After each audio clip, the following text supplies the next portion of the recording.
টাকা পাবে কোত্থেকে?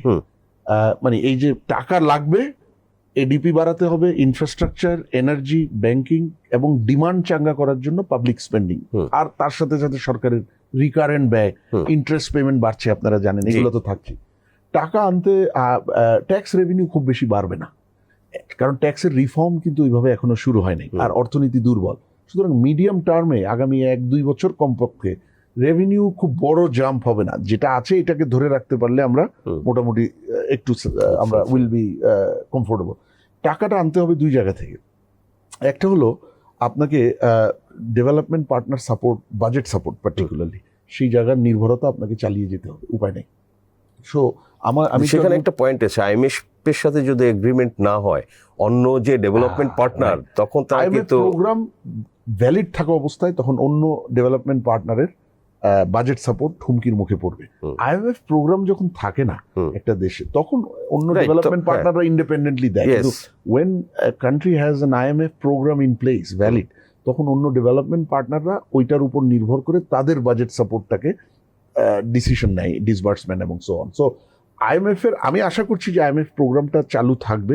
যেটা আমি শুনেছি যে নতুন প্রোগ্রামটা will be a replacement of the current program. যদি নতুন সরকার এসছে, তাদের প্রায়োরিটি, আবার আইএমএফ প্রোগ্রাম 2-2.5 বছর চলার পর কিছু লার্নিংসও তো হলো, কি সম্ভব কি সম্ভব না, বা কোথায় অ্যাডিশনাল ফোকাস দিতে হবে, সেদিক থেকে একটা নিউ প্রোগ্রামে যাওয়াটা আমার মনে হয় একটা ভালোই হবে। এটা নতুন সরকার তার প্রায়োরিটি এবং গ্রাউন্ড রিয়ালিটির যে ইভলভিং গ্রাউন্ড রিয়ালিটি, সেটার সর্বশেষ অবস্থার ভিত্তিতে এই নেগোসিয়েশনটা বা ডিজাইনটা করতে পারবে। এখন শুধু বাজেট সাপোর্টে কিন্তু হবে না। বাজেট সাপোর্টটা কিছু টাকা দিবে, ফরেন এক্সচেঞ্জ রিজার্ভকে ধরে রাখতে বা বাড়াতে হেল্প করবে, আরো অনেক বেশি টাকা লাগবে। সেই টাকা কোত্থেকে আসবে? 2টা জায়গা থেকে। একটা হলো আপনাকে এইবার, আমাদের দেশে গত 12 বছরের হিস্ট্রি ভালো না, কিন্তু এখন থেকে পিপিপি কে বাড়াতে হবেই আপনার। মানে সরকার যেখানে কমার্শিয়াল রিটার্ন মিনিমাম সম্ভাবনা আছে, সেখানে পাবলিক ইনভেস্টমেন্ট বা পাবলিক প্রজেক্ট করা যাবে না 100%, পিপিপি তে করতে হবে, including in health and other services.